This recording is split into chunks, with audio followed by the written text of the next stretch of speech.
C'est l'heure à présent de la revue de presse internationale. Avec vous, Hélène Frade, bonjour. Bonjour On va Elisabeth. commencer avec les efforts américains pour tenter de convaincre Israël d'éviter des frappes jugées prématurées sur l'Iran. Les États-Unis sont en train de multiplier les tentatives de médiation. Les émissaires américains se succèdent auprès d'Israël pour tenter de convaincre le gouvernement de temporiser. Ce sont des efforts sur lesquels revient ce matin The Guardian qui explique qu'en soufflant le chaud et le froid, l'Iran ne facilite pas la tâche des négociateurs. L'Iran qui, d'un côté, a offert de reprendre les négociations sur son programme nucléaire, alors qu'une mission de l'Agence internationale à l'énergie atomique arrive aujourd'hui à Téhéran, et l'Iran donc, qui de l'autre côté continue à enrichir de l'uranium et à multiplier de façon ostensible ses préparatifs militaires, notamment en venant narguer Israël en envoyant une force navale en Méditerranée.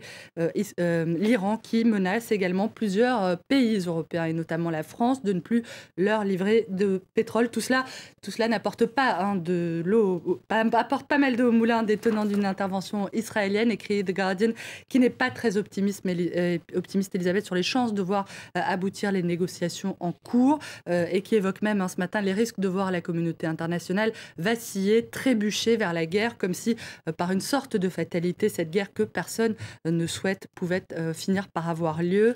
Les efforts des États-Unis et de l'Europe pour tenter d'empêcher des frappes israéliennes, et qu'on retrouve également dans ce dessin du Guardian où l'on voit la tête du ministre des Affaires étrangères britannique William Hague émerger d'une explosion atomique avec cette question: foutaise ou Big Bang? Qu'est-il en train de se jouer? Qu'est-il en train de se passer exactement en coulisses?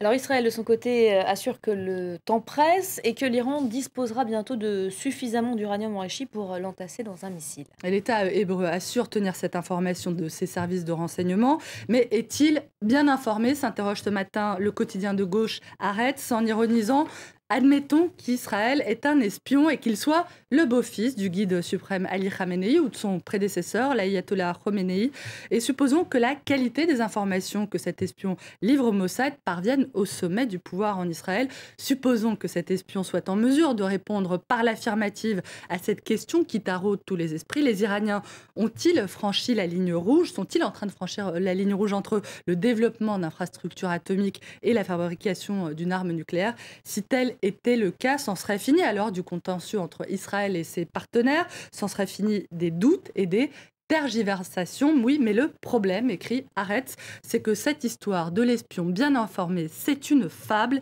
et qu'elle risque de se retourner contre l'État hébreu lui-même.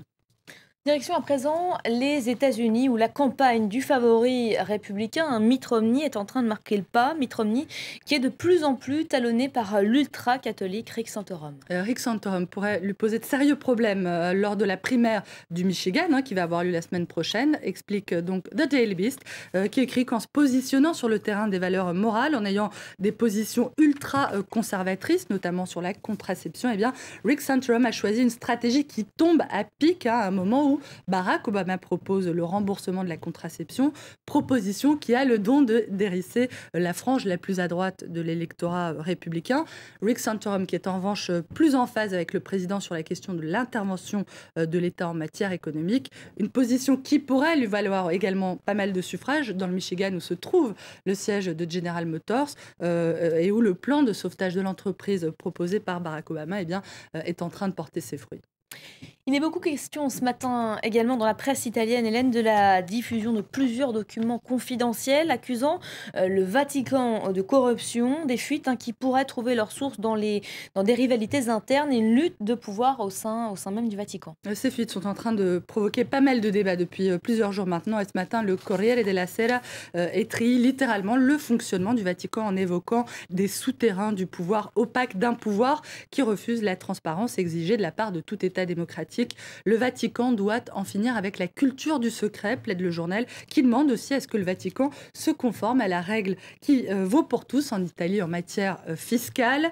Et oui, la crise est passée par là et le régime privilégié auquel est soumis le Vatican passe de plus en plus mal en Italie. Merci beaucoup Hélène, c'était la revue de presse internationale.